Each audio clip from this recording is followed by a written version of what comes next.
একটু হেনা করব, ময়ূরী হেনা নিয়েছি আর একটু লিকার চা নিয়েছি।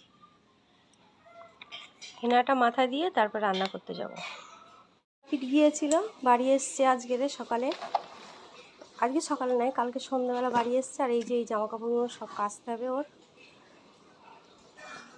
কত জামা কাপড় দেখো।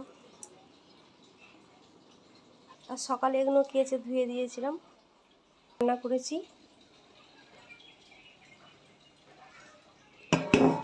এই যে পেঁয়াজের বড়া করেছি, এখানে আছে ভাত, এটা আছে গাজর আর উচ্ছে ভাজা, এখানে আছে আলু ভাজা, আর এটা আছে ডাল।